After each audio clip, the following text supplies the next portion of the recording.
ከ700,000 በላይ ቤት ፈላጊዎች ተመዝግበው ቆጥበው እየተጠባበቁ ሲጠናቀቁ የቆጣቢዎች ገንዘብ ሊከፈል የሚችል ለዛውም 20% ማለት ነው። ከተማው ባቀደው ከ100,000 በላይ ቤቶች ውስጥ 97,000 እሱን ማጠናቀቅ ነው። በዚህ በጀት ዓመት ግን ከ27 ቢሊዮን ብር በላይ ይሄ ምክር ቤት ነው ያጸደቀው ለቤት ልማት ፕሮጀክት ያጸደቅነው ከበጀታችን።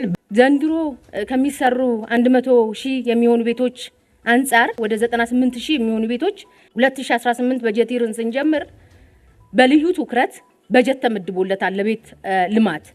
ሰላም ጤና ይስጥልን። የሰዓቱን መረጃዎች ይዘን ቀርበናል። በቅድሚያም ዋና ዋናዎቹን እናስቀድም። ለ1997 እና ለ2005 የኮንዶሚኒየም ተመዝጋቢዎች የኮንዶሚኒየም ዕጣ አወጣጥ ማስተላለፍና አጠቃላይ የቤቶች ግንባታን በተመለከተ የአዲስ አበባ ከተማ አስተዳደር ከንቲባ ወይዘሮ አዳነች አቤቤ ማብራሪያ ሰጡ።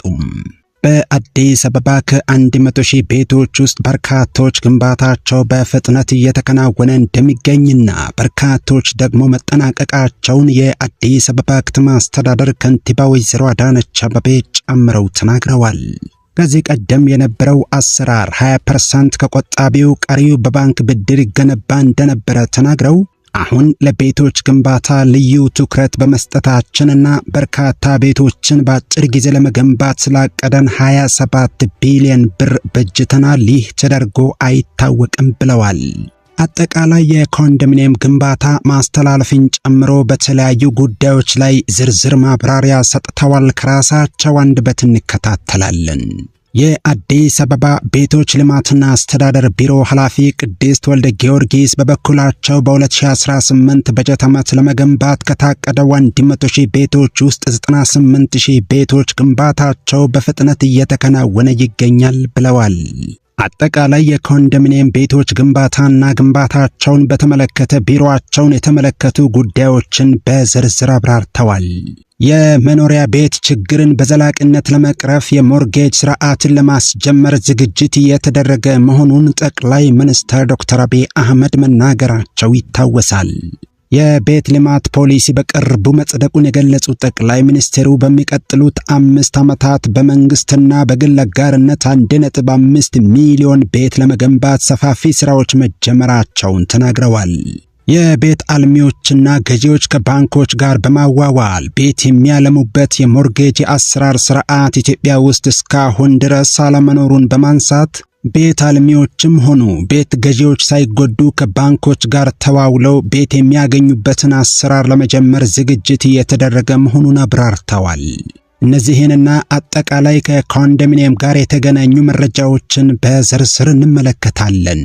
ለዚህ ቻናል አዲስ ከሆናችሁ ሰብስክራይብ በማድረግ ወቅታዊ መሰል መረጃዎችን በፍጥነት ማግኘት ትችላላችሁ። እስከ መጨረሻው አብራችሁን ቆዩ። በቅድሚያ የአዲስ አበባ ቤቶች ልማትና አስተዳደር ቢሮ ኃላፊ ቅድስት ወልደ ጊዮርጊስ የቤቶች ግንባታን በተመለከተ የሰጡትን ማብራሪያ እንከታተል። እንደሚታወቀው የቤት ልማት ላይ ከወትሮ ጊዜ በጣም በተለየ መልኩ በልዩ ትኩረት ከተማ አስተዳደሩ ልዩ ትኩረትን ሰጥቶ ልማቱን እያፋጠነ ያለበት ጊዜ ላይ ነው ያለነው። ስናነጻጽርም ከለውጥ በፊት ከተሰሩ ቤቶች ይልቅ ከለውጥ በኋላ የተሰሩ ቤቶች እጅግ በጣም በርካቶች ናቸው። በአዲስ እይታ በአዲስም ደግሞ አስተሳሰብ ከለውጥ ወዲህ 5 ሞዳሊቲዎችን ከተማ አስተዳደሩ በመቅረጽ ከለውጥ በፊት የተሰሩ 174,000 የሚሆኑ ቤቶችን በማየት እዛ ላይ የነበረውን ፌላሪቲ በሚገባ በመንቀስ ከዛም ትምህርት በመውሰድ ከለውጥ በኋላ በእነዚህ ሞዳሊቲዎች ብቻ ከ380,000 በላይ የሚሆኑ ቤቶችን ለማልማት ተችሏል። ይሄ እንዲህ እንዳለ ከ45,000 በላይ የሚሆኑ ቤቶች ደግሞ ከዚሁ ላይ በበጎ ፈቃደኞች ባለሀብቶችን በማስተባበር የሀገራዊ ግዴታቸውን የግነታዊ ግዴታቸውን ማህበራዊ ኃላፊነታቸውን እንዲወጡ በማድረግ ባልተለመደ እይታ የተሰሩ ለሀገር ባለውለታዎች ደግሞ የተላለፉ ቤቶች ናቸው ማለት ነው። ዘንድሮ ከሚሰሩ 100,000 የሚሆኑ ቤቶች አንጻር በምን ልክ ዝግጁ ናችሁ? ፋይናንሻሊም እንዴት ነው ችግሩን ልትቀርፉ ያሰባችሁት ከሚለው ሐሳብ ተነስቼ ተወሰነ ነገር ልበል። እንደሚታወቀው እስካሁን ድረስ በ5 ሞዳሊቲዎች ብቻ ወደ 98,000 የሚሆኑ ቤቶች ግንባታ የተጀመሩ ናቸው። በመንግስት ትሬጀሪም በሌሎቹ ሞዳሊቲዎችም በፒፒፒም በግሉ ዘርፍም which mean የግል ባለሀብት እያለማ ያለውና ሪል ስቴት እያለማ ያለው እንደምረን ማለት ነው። ከዚህም ባሻገር በህብረተሰብ ተሳትፎ ጧት ሲገለጽ እንደነበረው 4990 የሚሆኑ ቤቶችን እነዚህን ሁሉ ደምረን የቤት ፍላጎትና የቤት አቅርቦትን ለማጣጣም በተቻለ መጠን እየተሰራ ነው ያለው። ይህ ማለት መንግስት በራሱ በጀት ብቻ የቤት ፍላጎትን ሙሉ በሙሉ ይቀርፋል ማለት አይደለም። ግን የቤት ልማቱ ሙሉ በሙሉ ሰው ወይም ደግሞ ባለሀብቱ ወደ ልማቱ እንዲገባና አቅርቦቱ እንዲሳለጥ አቅርቦቱ እንዲበዛ በማድረግ ከፍተኛ ስራ እየተሰራ ነው ያለው። ይህንን ለማድረግ ከተማ አስተዳደሩ ከምንም ነገር በላይ 2018 በጀት ይርን ስንጀምር በልዩ ትኩረት በጀት ተመድቦለታል ለቤት ልማት። ከዚህም ባሻገር መንግስታችን ኢንተርፕረነር ነው ብለናል። 3 ሳይቶች ላይ የነበሩ ቤቶቻችንን በ3 ቢሊዮን ብር ገንብተን በ7 ቢሊዮን ብር ደግሞ ሸጠናቸዋል። ከዚህ ሽያጭ የተገኘውን ብር ደግሞ ያለውን የፋይናንስ አቅም ለማዳበርና የፋይናንስን ችግር ለመቅረፍ ወደ 2400 የሚሆኑ ቤቶችን እየገነባንበት ነው ማለት ነው። ከዚህም ባሻገር በጀት ተበጅቶልናል። መንግስታችን ኢንተርፕረነር ነው ብለናል። ከኮመርሻል ባንክ ጋር ደግሞ በልዩ ሁኔታ ደግሞ በትስስር እየሰራን ያለ ነው። ያለውን የፋይናንስ አቅም ወይም የፋይናንስ ችግር ለመፍታት ከባንኮች ጋር በቅንጅት እየሰራን ያለ ነው። ከዚህም ባሻገር ኮንትራክተሮቻችን ቅድመ ክፍያ ሳይከፈላቸው 24/7 ባልተለመደ አሁን ከተማችን ደግሞ ትሬንድ አድርጋ ያመጣችሁ ባለው አሰራር እየሰሩ ነው ያለው ማለት ነው። አቅርቦቱን ለማሳለጥ ደግሞ ወይም ደግሞ የቤት ግንባታውን በፍጥነት እንዲያልቅ ለማድረግ ደግሞ አንድ ኮስት ሚኒማይዝ የምናደርገው ግንባታውን በአጭር ጊዜ ስናጠናቅቅ ነውና ይህም የሚሆነው ጥራቱን ኮምፕሮማይዝ ሳናደርግ ስለሆነ ለግንባታ የሚያስፈልጉ አቅርቦቶችን በሙሉ ሳይት ድረስ እንዲቀርቡ በማድረግ ነው ማለት ነው። ለምሳሌ ብረት፣ ኮንክሪት እነዚህን የመሳሰሉ አቅራቢዎችን ኮሙኒኬት በማድረግ በማግባባት ከነሱ ጋር በመተሳሰር ሳይት ድረስ የተወሰነ ቦታ ሰጥተናቸው እዛው ግንባታ የሚካሄድበት ቦታ ላይ አቅርቦቱን እንዲያሳልጡልን ነው እያደረግን ያለ ነው ማለት ነው። ሌላው ከማህበር ቤቶች አንፃር የተነሳ ነገር ነው። ይሄም የመንግስት ሰራተኞች ያው የተከበሩ የምክር ቤቱ አባል እንዳነሱት ከ3 ቀን በፊት የመምህራን ቤት ማስጀመሪያ ፕሮግራም ተካሂዷል። ሌላው የመንግስት ሰራተኛም ደግሞ በተመሳሳይ የጸደቀው ደንብ አንድ ነው። በዛ ደንብ መሰረት ቅድሚያ የሚሰጣቸው ለመምህራን ስለሆነ የመምህራንን ጀመርን እንጂ ሌላው የመንግስት ሰራተኛ ቀጣይነት አለው ማለት ነው። አሁን ግንባር ቀደም ሆነው ያስጀመርናቸው መምህራኖችን ይሁን እንጂ ይሄ ሁሉ ስራ ለመስራት ግን አንዱና ዋነኛው ነገር ምንድነው? የመጀመሪያው ከተማ አስተዳደሩ ለቤት ልማት የሰጠው ትኩረት በጣም ሲሪየስ ስለሆነ ነው። ከዛ ቀጥሎ ያለው ደግሞ አናቂ የሆኑ አሰራሮችን ለቤት ልማቱ አናቂ የሆኑ አሰራሮችን በመቅረፍ ነው። ይህንንም ለማድረግ ደግሞ ከተማ አስተዳደሩ ደንብ አውጥቶ ደንቡ እንዲጸድቅ በማድረግና ሲያንቁን የነበሩ አሰራሮችን ክፍት በማድረግ ነው። ከዚህ ጎን ለጎን ደግሞ ሁላችን እንደምናውቀው ከለውጡ በፊት 174,000 ቤቶች ተጠናቀው ብናገኛቸውም በርካታ እዳ የነበረባቸው ናቸው። እዳም ብቻ ሳይሆን ሙሉ በሙሉ ያልተጠናቀቁም ናቸው። እስካሁን ድረስ ያው ቀደም የተከበረው የምክር ቤት አባል ሲያነሱት እንደነበረ የጥራት ክሪቲካል ችግር የነበረባቸው የኢንፍራስትራክቸር ክሪቲካል ችግር የነበረባቸው ናቸው። ከተማ አስተዳደሩ ደግሞ በቢሊየን የሚገመት በጀት በመበጀት ለመንገዶችም በውሃ በኩልም ቶታሊ የፍሳሽ ማስወገጃ ችግር የነበረባቸውን ሳይቶች በሙሉ እነሱ ሙሉ በሙሉ እንዲሰራላቸው በማድረግ የትራንስፖርት አክሰስ እንዲኖራቸው በማድረግ ኢን ቢሊየን ተበጅቶላቸው ቤቶቹ ፈንክሽናል እንዲሆኑ የተደረገበት አግባብ አለ። እዳው ግን ከለውጥ ወዲህ ነው የመጣው። ወደ 61 ቢሊየን ብር የሚሆን ከለውጥ ወዲህ ብቻ የተከፈለ ነው ለቦንድ ብድር። በዚህ 6 ወር ብቻ እንኳን 1.5 ቢሊየን ብር በላይ ብድር ተከፍሏል ማለት ነው። ስለዚህ ጎን ለጎን የቤት ልማቱ እየተፋጠነ ያለውን ብድር ደግሞ ለመክፈል ከተማ አስተዳደሩ በጣም ትልቅ ትኩረት ሰጥቶ እየሰራበት ያለ ስራ ነው ለማለት ነው። አመሰግናለሁ። ይህ በእንዲህ እንዳለ የአዲስ አበባ ከተማ አስተዳደር ካለበት የጋራ መኖሪያ ቤቶች ውዝፍ ዕዳ ውስጥ 61.2 ቢሊዮን ብር ያህሉን መክፈሉን አስታውቋል። የአዲስ አበባ ከተማ አስተዳደር ከ2010 ዓመተ ምህረት በፊት ለጋራ መኖሪያ ቤቶች መገንቢያ ተብሎ ከኢትዮጵያ ንግድ ባንክ በቦንድ ተበድሮ ያልመለሰውን ከፍተኛ ዕዳ 5 ዓመታት ውስጥ በከፍተኛ ደረጃ ማቅለሉን አስታውቋል። የከተማ አስተዳደሩ የዕዳ ሰነድ ቦንድ በማስያዝ ከተበደረው ውስጥ ወለድን ጨምሮ 61.2 ቢሊዮን ብር የሆነውን ባለፉት 5 ዓመታት ውስጥ ለኢትዮጵያ ንግድ ባንክ መክፈሉን አርብ ታኅሳስ 29 ቀን 2018 ዓ.ም የ6 ወራት የሥራ አፈጻጸም ሪፖርታቸውን ለከተማ አስተዳደሩ ምክር ቤት ያቀረቡት ከንቲባ አዳነች አቤቤ ገልጸዋል። በአዲስ አበባ ከተማ ያለው የመኖሪያ ቤት ፍላጎትና አቅርቦት የሚመጣጠን አይደለም ያሉት ከንቲባ አዳነች የዚህም ምክንያቱ ቤት ለማግኘት የተመዘገቡና የቆጠቡ የነበሩ 700,000 ነዋሪዎች ውዝፍ ፍላጎት ሳይመለስ በሚሊዮኖች የሚቆጠሩ አዲስ ቤት ጠያቂዎች መፈጠራቸው ነው ብለዋል። ከ1997 ዓመተ ምህረት ጀምሮ ሲካሄዱ ለነበሩ የቤት ልማት ፕሮጀክቶች የፋይናንስ ምንጭ በከተማ አስተዳደሩ ዋስትና ከኢትዮጵያ ንግድ ባንክ የተወሰደ ብድር መሆኑን ያስታወሱት ከንቲባዋ እሳቸው ወደ ስልጣን ሲመጡ የከተማ አስተዳደሩ ያልከፈለው ወለድን ሳይጨምር 50 ቢሊዮን ብር ዕዳ እንደነበረበት ተናግረዋል። ይህ ዕዳ እንዴትና ከየትኛው ምንጭ እንደሚከፈል በግልጽ አይታወቅም። በመሆኑም አዲስ የቤት ልማት ፕሮጀክት ለመጀመር አስቸጋሪ ነበር ብለዋል። ይህም ቢሆን ከለውጡ በፊት ተጀምረው ያልተጠናቀቁ 380,000 የጋራ መኖሪያ ቤቶችን የማጠናቀቅ ሥራ የከተማ አስተዳደሩ ማከናወኑን አስረድተዋል።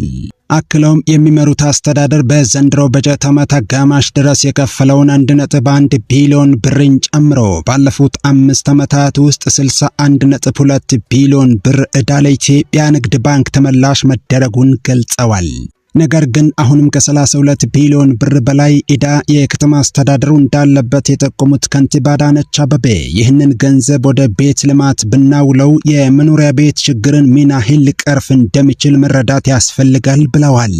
ከዚህ በፊት የቤት ልማት ፕሮጀክት በከተማ አስተዳደሩ በጀት ተከናውኖ እንደማያውቅ የጠቆሙት ከንቲባዋ እሳቸው የሚመሩት አስተዳደር የከተማዋን ነዋሪዎች የመኖሪያ ቤት ፍላጎት ለመመለስ በዘንድሮ በጀት ዓመት ልዩ ትኩረት ሰጥቶ ወደ ሥራ መግባቱን ተናግረዋል። በከተማዋ ታሪክ ለመጀመሪያ ጊዜ ለቤቶች ግንባታ 27 ቢሊዮን ብር በጀት የከተማ አስተዳደሩ ማጽደቁን በመጠቆም የከተማ አስተዳደሩ ያለበትን የኢትዮጵያ ንግድ ባንክ ውዝፍ ዕዳው ከመክፈል ጎን ለጎን ያጸደቀውን በጀት ትኩረት ለተሰጠው የቤት ልማት ጥቅም ላይ እያዋለ መሆኑን አስረድተዋል። ልዩ ትኩረት በተሰጠው በዚህ የመኖሪያ ቤት ልማት ፕሮጀክት በመንግስትና የግል አጋርነት መሪህና የከተማ አስተዳደሩ በሚመድበው በጀት በ2018 100,000 ቤቶችን ለመገንባት መታቀዱን የገለጹት ከንቲባዋ ከዚህ ውስጥም የ97,000 ቤቶች ግንባታ ባለፉት 6 ወራት ውስጥ ተጀምሮ በተለያዩ የአፈጻጸም ደረጃ ላይ እንደሚገኝ አስረድተዋል። እነዚህን ቤቶች በእቅዱ መሰረት በተያዘላቸው ጊዜ ውስጥ በ2018 በጀት ዓመት ለማጠናቀቅ ርብርብ እየተደረገ መሆኑንም ገልጸዋል። በፌደራል መንግስት ደረጃ በሚቀጥሉት 5 ዓመታት 1.5 ሚሊዮን ቤቶች ለመገንባት እቅድ መያዙን ያስታውሱት ከንቲባ አዳነች አቤቤም ከዚህ የፌደራል መንግስት የቤት ልማት እቅድ ውስጥ አዲስ አበባ የአንበሳውን ድርሻ እንደምትይዝ አስረድተዋል። እየተከናወነ የሚገኘው የ100,000 ቤቶች ግንባታ ላይ በፌደራል መንግስት የታቀደው የ5 ዓመት የቤት ልማት ፕሮጀክት ሲታከልበት የአዲስ አበባ ከተማን የመኖሪያ ቤት ፍላጎት ትርጉም ባለው መልኩ ሊመልስ እንደሚችል ተናግረዋል። ቤት ልማት ላይ እንግዲህ በዋናነት ዋናው ችግር ምንድነው ካል አቅርቦትና ፍላጎት አለመጣጣም። ይሄ አቅርቦትና ፍላጎት አለመጣጣም ቤት ስላልተገነባ አይደለም። ከተማችን ላይ የቤት ፍላጎት በከፍተኛ ሁኔታ እየጨመረ ነው ያለው።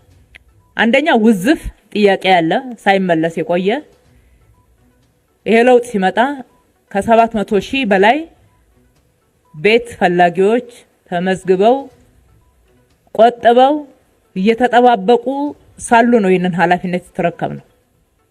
በሌላ በኩል ደግሞ ከተማ ላይ በሚሊዮኖች የሚቆጠሩ ቤት ጠያቂዎች አሉ። በየጊዜው ወደ ከተማው በሚደረገው ፍልሰት ወደ አዲስ አበባ ከተማ የመጣው ሁሉ ቤት ነው የሚለው። የመጀመሪያው ጥያቄ ቤት ነው። አንድ ይሄ ችግር አለ። በሁለተኛ ደረጃ ሌላው ውዝፍ ችግር አለ። ለቤት ልማት ለጋራ መኖሪያ ቤቶች ከተማዋ ዋስትና የሰጠችበትና የተበደረችበት ወደ 50 ቢሊዮን የሚሆን ዕዳን የተረከብነው ያልተከፈለ ከየትኛው የተሰራ የቤት ልማት ነው የሚከፈለው ሲባልም ግልጽ የሆነ ምላሽ ያላገኘንለት የተወሰኑ ብቻ በሂደት ላይ ያሉ ቤቶች ሲጠናቀቁ የቆጣቢዎች ገንዘብ ሊከፈል የሚችል ለዛውም 20% ማለት ነው። ከዛ ያለፈ አይደለም። ከዛ ውጪ ግን በተለያየ መንገድ ከመልካም አስተዳደር ጋራ ከቤት ማስተላለፍ ችግሮች ጋራ ተያይዘው በነበሩ ምክንያት የተወዘፈ እዳ ሆኖ ነው ያገኘነው። እሱ ላይ ወለድ ሲጨመር ከዛ በላይ ነው የሆነው። በዚህ 5 ዓመታት ወደ 61 ቢሊዮን ከፍለናል። በዚህ ሩብ ዓመት ብቻ ከ1.1 ቢሊዮን ብር በላይ ነው የከፈልነው። እንደገና ደግሞ እየወለደ ነው የሚሄደው ቀሪው። አሁንም ወደ 32 ቢሊዮን እዳ አለብን። ይሄንን ወደ ቤት ልማት ብንቀይረው ኖሮ የት ልንደርስ እንደምንችል ማየት ይቻላል። እንደዛም ሆኖ ወደ 380 ሺህ ቤቶችን አጠናቀናል በእነኚህ ለውጥ ዓመታት። ግማሾቹ ተጀምረው የነበሩ ያልተጠናቀቁ የጋራ መኖሪያ ቤቶች ናቸው። በርካታ ጉለት የነበረባቸው መሰረተ ልማት፣ የመንገድ፣ የውሃ፣ የመብራት፣ የፍሳሽ ስርዓት ያልተሰራላቸው ቤቶቹም ጭምር አንዳንዶቹ እንደገና ለመገንባት ግድ ያለን ችግሮች አጋጥመውናል ማለት ነው። በአዲስ መንገድ ነው ኮንትራትም የተሰጠው እንደምታውቁት። እነኚህ ችግሮች ተደማምረው የቤት ልማት ስራችን በከፍተኛ ሁኔታ ትኩረት የተሰጠው ቢሆንም ከፍላጎት ጋር የተጣጣመ አይደለም። ይህን መነሻ በማድረግ በክቡር ጠቅላይ ሚኒስትራችን በ5 ዓመት 1.5 ሚሊዮን ቤት ለመገንባትና ለማቅረብ እንደ ሀገር ከታቀደ ውስጥ የአንበሳውን ድርሻ የምትወስደው አዲስ አበባ ናት። አንድ ሁለተኛ፣ በዚህ ዓመት ከተማው ባቀደው ከ100 ሺህ በላይ ቤቶች ውስጥ 97 ሺው በሪፖርት ላይ እንደቀረበው ወደ ስራ ገብቷል። እሱን ማጠናቀቅ በምንችልበት ደረጃ ነው የያዝነው። ከተማችን ለመጀመሪያ ጊዜ ከራሷ በጀት ለቤት ልማት ቀጥታ እየመደበች መገንባት የጀመረችው በእነኚህ የለውጥ ዓመታት ነው። ነባር አመራሮች በዚህ ምክር ቤት ውስጥ አላችሁ። እንደምታውቁት በቦንድ ብድር ካልሆነ በስተቀር ቤት አይገነባም ነበር። በዚህ በጀት ዓመት ግን ከ27 ቢሊዮን ብር በላይ ይሄ ምክር ቤት ነው ያጸደቀው ለቤት ልማት ፕሮጀክት ያጸደቅነው ከበጀታችን። በተጨማሪ ደግሞ ብድርም እየጨመርን ጎን ለጎን እዳችንንም እየከፈልን የቤት ልማት ስራዎቻችንን እናፋጥናለን።